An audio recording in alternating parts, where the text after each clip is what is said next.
भारत पूरे 150 साल पीछे जा चुका है। मैं कब हो गया ये? और इस वक्त की बड़ी अच्छी खबर यह है कि दुनिया की चौथी सबसे बड़ी अर्थव्यवस्था भारत बन चुका है। जापान को पीछे छोड़कर चौथे पायदान पर पहुंच चुका है भारत। 11 साल में 11वें पायदान से चौथे पायदान पर पहुंचा भारत। तो भाई पूरी भारतवासियों को, हमारे पूरी देशवासियों को बहुत बहुत बधाई हो कि आज हम चौथी सबसे बड़ी, लार्जेस्ट सबसे बड़ी इकोनॉमी बन गए हैं। IMF जिसके आगे जाके हम घुटने टेकते हैं कर्जा लेने के लिए, उस IMF ने बताया कि हिंदुस्तान दुनिया की चौथी बड़ी इकोनॉमी बन चुका है। इस टाइम तीसरी इकोनॉमी जो है वो जर्मन है। और आपको याद होगा कि प्राइम मिनिस्टर नरेंद्र मोदी ने जब इलेक्शन के टाइम था तो उन्होंने कहा था कि तीसरी गवर्नमेंट आएगी मेरी और मैं तीसरी इकोनॉमी भी बन के दिखाऊंगा। तो जर्मन को बीट करते हुए हिंदुस्तान बहुत जल्द नजर आएगा। We are the fourth largest economy as I speak. We are a $4 trillion economy as I speak. And this is not my data, this is IMF data. India today is larger than Japan. तो फिर शरीफ चाचू आपका क्या हाल है, जरा आप बताइए, जरा हिसाब करके बताइए कर्जा कितना हो गया आपके सर पे आज का डेट में? $3 अरब। और $3 अरब को अगर आप आज 270 रुपए से ज़रब दें तो ये तकरीबन आप खुद अंदाजा लगा लें कि ये कि 10-11 अपना ये 300 अरब, 300 कितना बनता है भैया? 900। इतना गलत कैसे हो सकता है भाई? इस बार आप देखिएगा, जाए फिर दोबारा चैलेंज करता हूं कि हिंदुस्तान 2027 के एंड में या 2028 में हिंदुस्तान तीसरी बड़ी इकोनॉमी बन जाएगा, दुनिया में अनाउंस हो जाएगा, दुनिया के टीवी में, दुनिया के अखबार में ये खबर आ जाए। ये आता है कि इंडिया तो $4 ट्रिलियन की इकोनॉमी होगा, क्या हम $400 अरब की भी हो सकते हैं?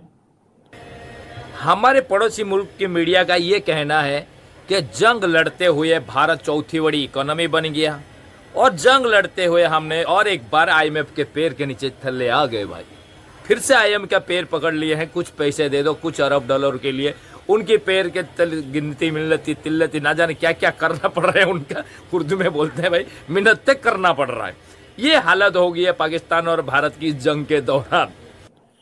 इस वक्त दुनिया की जो सबसे तेज तरीन इकोनॉमी समझी जा रही है वो तो इंडिया की समझी जा रही है। देखिए मैं यही कहूँगा कि ये बनता था क्योंकि उनके पास भाई उनकी कंट्री में पैसा बहुत ज़्यादा है, उनके पास जो डॉलर्स है ना वो पानी की तरह बहते हैं, बहुत ज़्यादा वहाँ पे पैसा है। तो 2000 हो सकता है 2025 में ये काम हो जाए। अब हम लोग जो है वो IMF के पास जाते हैं, मिन्नतें करते हैं कि हमें कर्जा दे दो। IMF उनके पास जाता है कि भाई तुम लोग की मेहरबानी है, कुछ हमारे साथ कोलैबोरेट कर लो, कुछ कर्जा दे दो। वो इंडियंस बहुत आगे हैं हमसे, बहुत ज्यादा काम कर रहे हैं, वो इतनी उनकी पॉपुलेशन है और वो ज्यादा बाहर है, वो ओवरसीज बहुत ज्यादा है हमसे। और मैं इवन कि अपना मेरा एक्सपीरियंस है, मैं दुबई से होके आया हूँ रिसेंटली कुछ टाइम पहले। पाकिस्तानियों को वो जॉब ही नहीं दे रहे। और 2-4 दिन अगर जंग होता ना जाने भारत तीसरी इकोनॉमी ना बन जाता भाई चौथी से। और IMF पता नहीं पाकिस्तान को आधा खरीद लेता, लग रहा है ऐसी हालत है। अच्छा इनसे पूछ लिया जाए कि आप इंडिया से कंपेयर कर रहे हैं लेकिन कोई पॉलिसी भी तो बताओ। तो आंसर इन दोनों के पास कोई है ही नहीं पॉलिसी का, क्योंकि पॉलिसी होगी तो ना, पॉलिसी नहीं है। ये अनाउंसमेंट हो रही है और दुनिया ने रिकॉग्नाइज किया भारत जो बाकी इकोनॉमीज हैं, चाहे अमेरिका हो, चाहे जर्मनी हो, चाहे चाइना हो, चाहे जापान हो, सबके साथ अच्छे कारोबारी तल्लुकात भारत ने कायम रखे हुए हैं। और पाकिस्तान जहाँ पे अपनी झूठी फतह का झूठा जश्न मना रहा है तो अपने आप को ही धोखे में रख रहा है। भारत उन्हीं चैलेंजेस से, उसी जियोपॉलिटिक्स में रहते हुए और उसी जंग से गुजरने के बावजूद चौथी बड़ी इकॉनमी के तौर पर इमर्ज हुआ है। भारत के लिए ये सब ग्राउंड रियलिटीज़ हैं, पाकिस्तान के लिए बबल ही बबल है, एक खाली गुब्बारा है जिसमें हवा भरी हुई है। और ये है सीन भारत का, और जो सीन है पाकिस्तान का वो अपनी तौर पर बहुत इंटरेस्टिंग है। मैं यहाँ पे आपको ग्राफ दिखाता हूँ, दुनिया के सारे इंटरनेशनल मीडिया ने इस ग्राफ को अब अपडेट किया है इसी वीकेंड के दौरान जब पाकिस्तान अपना झूठा जश्न मना रहा था। तो US $30.51 ट्रिलियन पे इस वक्त उनकी इकॉनमी खड़ी है।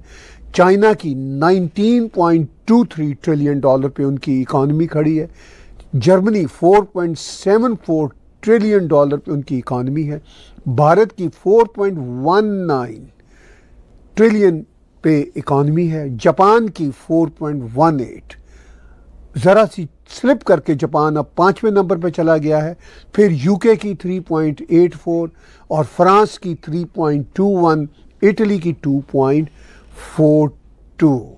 तो ये दुनिया के जो इकॉनमी के साइज़ के मुताबिक 8 देश हैं, वो मैंने आपको इनका ग्राफ दिखाया, जो दुनिया के सारे मीडिया इसको दिखा रहे हैं। और अब ये रियलिटी है कि मुझे याद है कि जब भारत ने सरपास किया था यूके को, तो उस वक्त भी यूके की इकॉनमी 3.7 ट्रिलियन डॉलर की थी। भारत 3.75 ट्रिलियन पे आया था। भारत अब ऊपर जाते जाते 4.19 ट्रिलियन पे आ गया।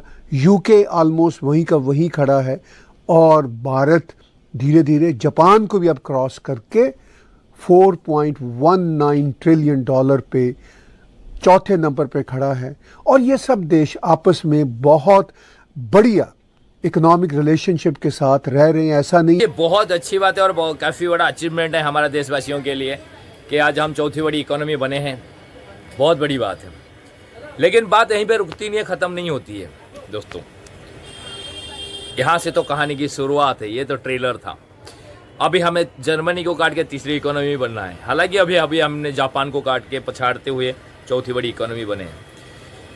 लेकिन खुशी की सारी बात है, लेकिन आज भी हमारे देश में ऐसे कई चीज़ें हैं जिनके ऊपर काम करना जरूरी है।